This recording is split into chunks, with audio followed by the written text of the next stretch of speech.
Hello to everyone. I welcome you all on Abhipedia regulatory body platform powered by Abhimanyu IAS. आज के इस session के अंदर Indian freedom struggle के हम लोग कुछ इंपॉर्टेंट क्वेश्चंस करेंगे। ये क्वेश्चंस नॉर्मल क्वेश्चंस नहीं है। ये मेक श्योर करेंगे कि आप जो किताबें पढ़ रहे हो वो सही है, रेलेवेंट है कि नहीं। After solving these questions you will definitely going to get to know, right. तो आप मेक श्योर कीजिएगा यू सॉल्व दीज क्वेश्चंस और जस्ट मेक श्योर कि जो क्वेश्चन है और उसका जो सोर्स है वो आपके सोर्स से मैच करता है कि नहीं, वो आज हम लोग देखेंगे। सो इन क्वेश्चंस को आपको एंड तक सॉल्व करना है जल्दी से जल्दी। So let's begin with this session, ESIC deputy director series. But उससे पहले मैं आपको बता देता हूँ that we have launched our free interview initiative, जहाँ पे हम लोग जो है स्टूडेंट्स ऑफ EPFO जिन्होंने EPFO क्लियर किया है रिटन, अब they are waiting for their interviews, and जिन्होंने अपना UPSC CAPF assistant commandant 2020 clear किया है और 2021 who are waiting for their interviews. और उनका तो इंटरव्यू स्केड्यूल भी हो चुका है, UPSC ने बता दिया है कि इस दिन जो है 6 दिसंबर से इंटरव्यू स्केड्यूल्ड है। So what best you can do is, हम लोग आपके लिए क्या दे रहे हैं, मैं आपको फटाफट वो चीज़ बता देता हूँ कि हम लोग क्या अपनी तरफ से आपके लिए इनिशिएटिव ले रहे हैं। That is you will be getting a डैफ, ठीक है। डैफ से रिलेटेड पर्सनलाइज क्वेश्चन बैंक आपको मिल जाएगा, पर्सनलाइज क्वेश्चन बैंक आपको मिल जाएगा, ठीक है। ये हम लोग आपके लिए बनाएंगे। और दूसरी बात क्या है, आपको मॉक इंटरव्यू सेशन मिलेगा, मॉक इंटरव्यू सेशन मिलेगा, राइट। सो ये मॉक इंटरव्यू सेशन एक हो सकता है, दो हो सकते हैं, पैनल के साथ होगा। इस तरीके से सारी जो चीज़ें हैं हम लोग आपके लिए अवेल करवा रहे हैं free of cost without any charges, right. अब द पॉइंट इज कैसे आप इसमें एनरोल कर सकते हो वो चीज़ बता देता हूँ। डायरेक्टली आप अभिपीडिया के पोर्टल में जाओ, वहाँ पे अगर EPFO के कैंडिडेट है तो EPFO में चूज एग्जाम करके EPFO में नीचे आपको कॉलम आ जाएगा जहाँ पे आप अपना डैफ अपलोड कर सकते हो। जैसे ही डैफ आ गया वैसे ही हमारे सिस्टम में आपका डेटा आ गया। Will be making the previous personalise question bank also, and mock session भी आपका हम लोग रख देंगे, स्केड्यूल कर देंगे। इसके अलावा CAPF है, वही प्रोसेस है। CAPF के अंदर चूज एग्जाम कीजिए CAPF and then you will get the column of upload your DAF, right. तो ये चीज़ है, ये प्रोसेस है, इसको आप फिल कर दीजिए जल्दी से जल्दी एंड प्रिपेयर कर दीजिए अपना शुरू। ये जो इंटरव्यू प्रिपरेशन प्रोग्राम है इसको शुरू कर दीजिए। Now let's answer this question. Who was forced to lead the revolt? किसको फोर्स किया गया था? Now the word is forced, ठीक है। Who was forced to lead the revolt? अब रिवोल्ट कौन सा है? रिवोल्ट है 1857 का रिवोल्ट, ठीक है। दिस इज द 1857 रिवोल्ट, ठीक है। अब ये जो रिवोल्ट है किसने फोर्स किया था इसको, ठीक है। बहादुर शाह जफर, पेशवा बाजीराव टू, नवाब शौकत अली या कुंवर सिंह, ठीक है। तो इसका आंसर आप बताएंगे, आपके पास 5 सेकेंड्स है। सिंपल क्वेश्चन है, ज़्यादा मुश्किल नहीं है पहला क्वेश्चन, तो आप इसको आंसर दीजिए कि who was forced to lead this revolt, okay.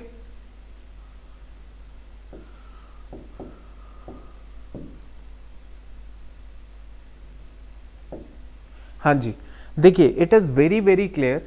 Point है कि जितने भी लीडर्स थे ना हमारे 1857 के अंदर, उन्होंने खुद सपोर्ट, उन्होंने खुद लीड किया था, उन्होंने खुद अपनी इच्छा से कमान संभाली थी अपने मूवमेंट की, अपने जो छोटे छोटे उनके मूवमेंट्स थे। लेकिन जहाँ तक हम लोग बहादुर शाह जफर की बात करें ना, बहादुर शाह जफर, इनको बेसिकली इनको थोड़ा सा फोर्स करना पड़ा। एक्चुअली क्या था, बहुत सिंपल सी चीज़ है, ये थोड़े से बूढ़े हो चुके थे और he was not of the opinion कि हाँ रिवोल्ट करना चाहिए, ये वो है ना, अंग्रेज़ों के अगेंस्ट कुछ कार्रवाई करनी चाहिए। He was not in the favour of it. But एकदम से जब सुबह मॉर्निंग में जब बहादुर शाह जफर जो थे ऐसे ही उठे थे, उसी टाइम उनको देखने को मिलता है कि जो भी प्रोटोकॉल होता है, उनसे मिलने का जो प्रोटोकॉल होता है कि कैसे कैसे उनके पास आना पड़ता है, वो सब तोड़ के जो सिपाही थे वो जल्दी से जल्दी उनसे मिलने की कोशिश कर रहे थे और वो मिल भी पा रहे थे। तो देन ही रियलाइज कि भैया आप तो क्या है, आप तो इनकी बात सुननी पड़ेगी, ये जवानों की बात सुननी पड़ेगी क्योंकि ये जो है बड़े गुस्से में आ रहे हैं। तो he had no other option, he opted to support the revolt. तो रिवोल्ट जैसे उन्होंने सपोर्ट करना शुरू किया, उन्होंने बाकी जगह अपने फरमान भेजे कि आप सपोर्ट कीजिए बाकी राजाओं को। इस तरीके से ये प्रोसेस था, राइट। अब देखिए नेक्स्ट सवाल देख लेते हैं। Consider the following statement are correct. कौन सी स्टेटमेंट्स है जो सही है? देखिए सबसे पहली है rumours played a great role in the revolt of 1857, ठीक है। Peshwa Bajirao two adopted Nana Saheb as his son. British had no answer to the action of rebel during the months of May and June in 1857. Awadh was a major center of revolt in 1857, ठीक है। Awadh was the major center of revolt for 1857. Now answer कीजिएगा, इस question का answer आप देखिए क्या होना चाहिए, what should be the answer?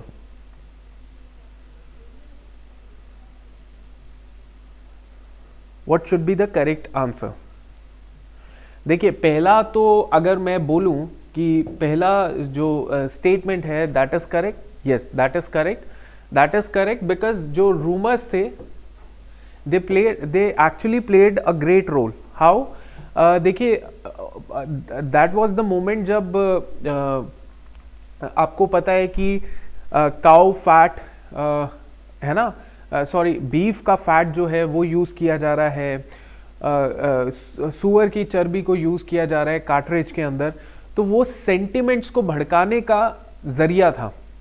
Actually आज तक भी अगर देखें ना बुक्स में लिखा हुआ है कि ये कोई एग्जैक्ट कहीं पर भी नहीं पता था, किसी को भी नहीं पता था कि ये चीजें यूज हो रही हैं। जो ब्रिटिशर्स के ऑफिशियल डॉक्यूमेंट्स है कि उनको नहीं पता कि ये जो रूमर था कि ये चीजों को यूज किया जा रहा है कार्ट्रिज में, ये कैसे स्प्रेड हुआ, किसने किसको बताया, ये सब चीज़ें। तो रूमर्स ने एक्चुअली प्लेड एक चिंगारी भड़काने का काम रूमर्स ने किया, that is absolutely correct. Peshwa Bajirao two, हाँ इन्होंने अडॉप्ट किया था नाना साहेब को। Third is British had no answer to action of rebel during the month of May and June. Yes this is correct because starting में तो बहुत ही तरीके से पैटर्न टू पैटर्न जो है, सिमिलर पैटर्न जो है वो फॉलो किया जा रहा था रिवोल्ट के अंदर, ठीक है। सो जो फोर्सेस है they are what they are doing is वो लोकल कम्युनिटीज के में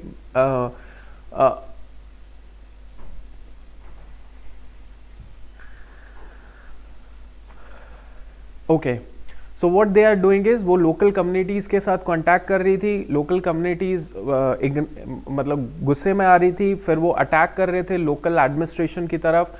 इस तरीके से पैटर्न फॉलो किया जा रहा था। तो this is also correct, pattern follow किया जा रहा था और ये इनिशियली ब्रिटिशर्स के लिए बहुत मुश्किल हो गया था। इनफैक्ट एक टाइम पे ये रियलाइज हो गया था कि अब ब्रिटिशर्स का टाइम जो है ज़्यादा टाइम टिक नहीं सकता। Awadh was the major centre, reason being क्योंकि अवध की जो फौज, अवध में सबसे ज़्यादा फौजी जाते थे आर्मी के अंदर, ब्रिटिश आर्मी में सबसे ज़्यादा जो संख्या थी फौजियों की, सिपाहियों की, वो अवध से थी।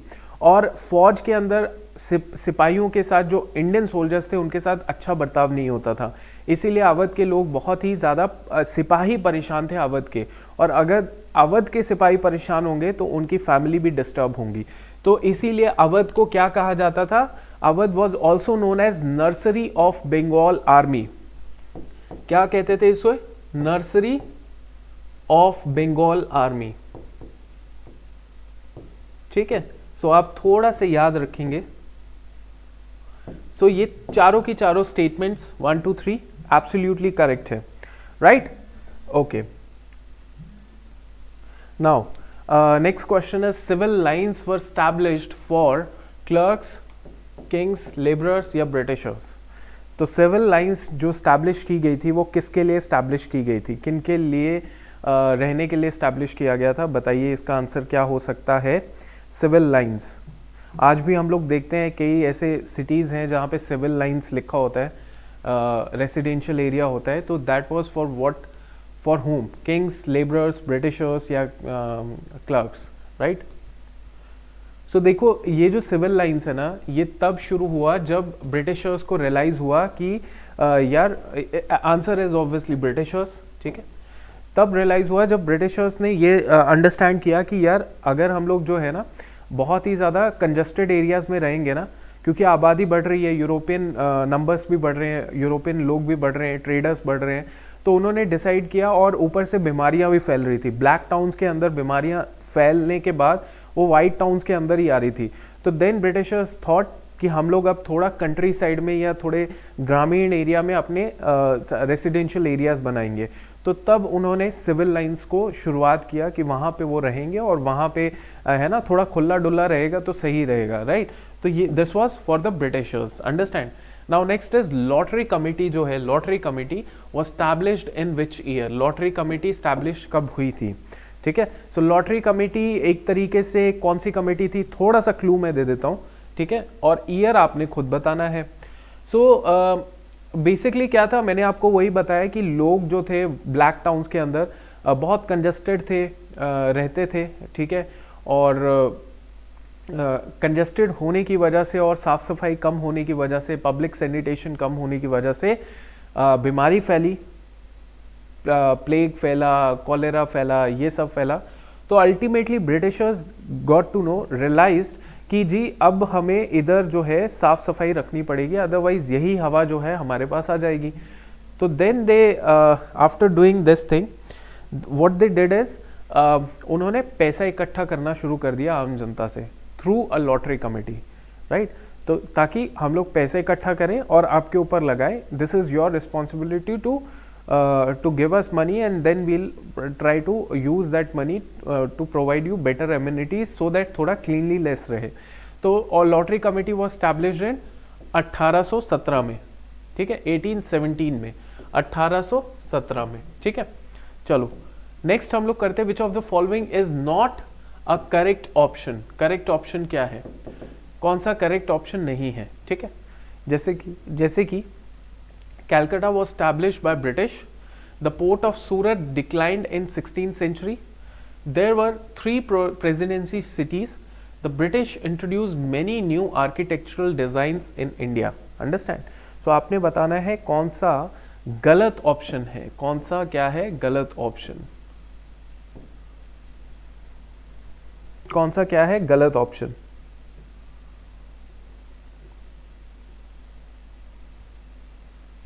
ठीक है। So Calcutta was established by British, port of Surat decline in the 16th century, 3 presidency cities हैं थी और introduce many architectural design in India.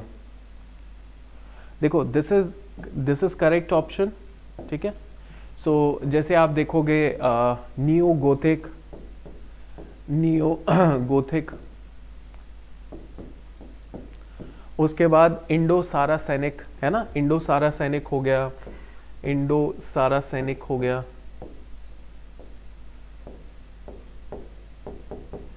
ठीक है, इंडो सारा सैनिक हो गया। और भी कुछ और आर्किटेक्चरल स्टाइल्स थे जो ब्रिटिशर्स ने इंट्रोड्यूस किए थे इंडिया में, और तो this is correct.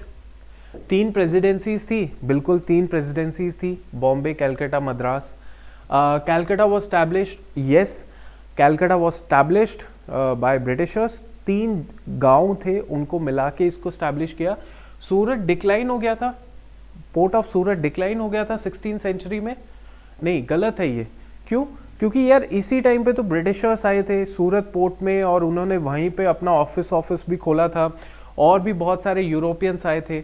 So port of Surat declined by 18th century, it was declined by 18th century, ठीक है। क्योंकि यूरोपियन कंपनीज जो थी वो उनकी पावर बढ़ती गई, जैसे जैसे उनकी पावर बढ़ती गई उन्होंने और ऑप्शंस कहीं और देखना शुरू कर दिया। बॉम्बे पोर्ट, मुंबई का जो पोर्ट है वहां पे उन्होंने अच्छा ऑप्शन देखा, उन्होंने मछलीपट्टनम जो है जगह वहां पे उन्होंने अच्छा ऑप्शन देखा। तो बहुत जगह जो है इस तरीके से उन्हें और जगह ऑप्शंस देखे, और इसकी वजह से सूरत पोर्ट जो था उसका जो इंपॉर्टेंस था वो घटता रहा। Now next we are going to talk about for the development of which of the following cities lottery committee was made is to collect the funds, right. So कौन सा ऐसा सिटी है, प्रेसिडेंसी सिटीज था जिसमें lottery committee जो है वो establish हुई थी, जिसके लिए lottery committee was established, right, जिसके लिए लॉटरी कमेटी वॉज स्टैब्लिश्ड। हाँ, so for the development of which of the following cities lottery committee was established to collect the fund, was it Bombay, Calcutta, Madras या दिल्ली?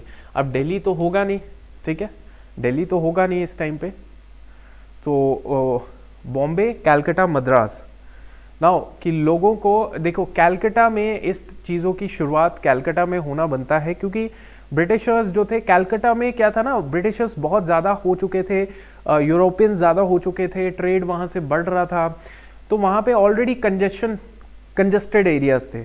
तो they decided, जैसे Wellesley है, Wellesley ने सबसे पहले सोचा कि नहीं, हमें जो है ब्लैक टाउन्स में थोड़ा सा सुधार करना पड़ेगा, ठीक है। बट वो उन्होंने कुछ इनिशिएटिव्स भी लिए, लेकिन उसके बाद 1817 में जब अल्टीमेटली वो चले गए, बट फिर उसके बाद 1817 में इनिशिएटिव लॉटरी कमेटी का लिया गया, इट इज कैलकाटा। तो set up in 1870 after the departure of Lord Wellesley, it carried on the work of town planning। कैसी टाउन प्लानिंग होनी चाहिए, है ना, सरकार की मदद से टाउन प्लानिंग करने का कैसे क्या करना चाहिए। It was named as lottery committee because it raised funds through the public lotteries, ठीक है। However, it used these funds for the improvement of towns, ठीक है। Next, which of the following statement is not correct? Not correct मतलब गलत, ठीक है। Which is not correct मतलब गलत, ठीक है। अब देखो, Bombay was given to British king as dowry, Bombay was given to British king as dowry, ठीक है। The British divided cities into black towns and white towns. Lord Dalhousie officially shifted his council to Shimla. Madras was developed by incorporating many surrounding villages, ठीक है। अब आपने बताना है कौन सा इसमें गलत है। Which of the following statement is not correct? Incorrect कौन सी है?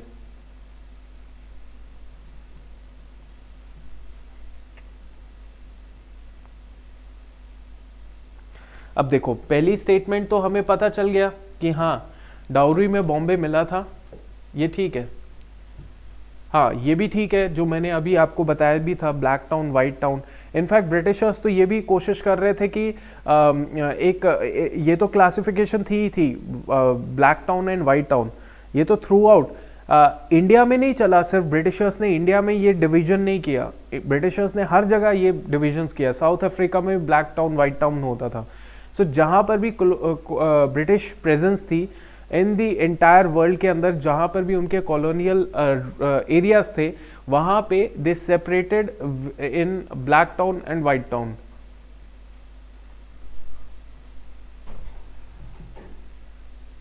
Okay, now you got the point. So ये थोड़ा सा ध्यान रखना है, ठीक है। और मद्रास वॉज डेवलप्ड, हाँ, बहुत सारे गांव बीच में इनकॉर्पोरेट किए गए, देन मद्रास को बनाया गया। लॉर्ड डलहौजी एक्चुअली नहीं थे, ये कौन थे? It was John Lawrence, sir John Lawrence थे, जिन्होंने ऑफिशियली डिक्लेयर कर दिया Shimla as the summer capital of British empire in 1864। 1864 में उन्होंने ऑफिशियली डिक्लेयर कर दिया कि now Shimla would be a summer capital. इसका मतलब ये है कि हमारे जो कमांडर इन चीफ होंगे इंडियन आर्मी के, उनका भी वहाँ पे होगा, हम भी समर्स के टाइम पे वहाँ पे अपना रेसिडेंशियल एरिया होगा। नेक्स्ट सवाल देख लेते हैं, एक मिनट। हाँ, नेक्स्ट सवाल देखते हैं। Birjis Qadr was the younger son of Nawab Shaukat Ali, Sirajuddaula, Nawab Mir Ali या वाजिद अली शाह? जी बताइए। तो Birjis Qadr was a younger son of whom? Nawab Wajid Ali Shah, नवाब मिर अली, सिराजुद्दौला या शौकत अली, राइट। तो देखो सिंपल सी चीज़ है, अवध ने पार्टिसिपेट किया है इसीलिए क्योंकि अवध का हो गया एनेक्सेशन डॉक्ट्रिन ऑफ लैप्स के द्वारा। क्यों? क्योंकि देखो पहली चीज़ तो यह है कि Wajid Ali Shah is the correct answer, younger son of Wajid Ali Shah, ठीक है। अब हम लोग बात करते, तो एक और दो तीन चीज़ें बात करते हैं। Awadh and Satara were captured under which policy? Doctrine of lapse, subsidiary alliance, issue of misgovernance या महलवारी सिस्टम, ठीक है। अवध और सतारा इनको कैप्चर किया गया किस पॉलिसी के तहत?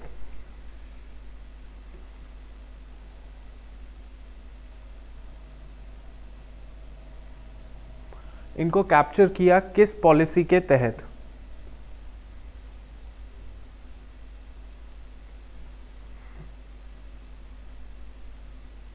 हाँ जी। सो देखिए, it is simple, doctrine of lapse के तहत इसको किया गया था। आप सोच रहे होंगे इश्यू ऑफ मिस गवर्नेंस, हाँ, it was a part of doctrine of lapse. Doctrine of lapse को लगा के ब्रिटिशर्स ने क्या दिया रीजन, यही बोला कि ऑब्वियसली मिस गवर्नेंस हो रही थी अवध के नवाब के द्वारा। अवध का नवाब जो है प्रॉपरली तालुकदार्स को, किसको, तालुकदार्स को कंट्रोल नहीं कर रहा था, ठीक है, कंट्रोल नहीं कर पा रहा था, तो मिस गवर्नेंस हो रही थी। हम जब आएंगे तो तालुकदार्स को कंट्रोल भी करेंगे और लोगों के लिए फायदा भी पहुंचाएंगे। अब ब्रिटिशर्स को एक्चुअली में क्या लगा कि अवध का जो नवाब है वाजिद अली, वो इतना फेमस नहीं है, लोग उसको पसंद नहीं करते। लेकिन जैसे ये डिसीजन हुआ कि हाँ जी एनेक्सेशन ऑफ अवध कर रहे हैं और निकालो इसको, वाजिद अली को भेज दो कहीं और, तो जब इस तरीके से हो रहा था तो ब्रिटिशर्स को तब रियलाइज हुआ कि यार ये बंदा तो बड़ा ही फेमस है, ही इज़ वेरी फेमस नवाब, तो हमने तो कहीं गलती कर दी है इसको निकाल के, है ना, तो लोग और भड़क जाते हैं इस वजह से, ठीक है। Next is consider the following events बताने हैं। सोल्जर रिवॉल्टेड एट मेरठ, ठीक है। Bahadur Shah Zafar was declared the leader. Awadh was captured by the British. Relief of Lucknow was painted by Thomas Jones Barker, ठीक है, थॉमस जोन्स बारकर। अब आपने बताना है क्रोनोलॉजिकल ऑर्डर बताना है क्या होगा इसका।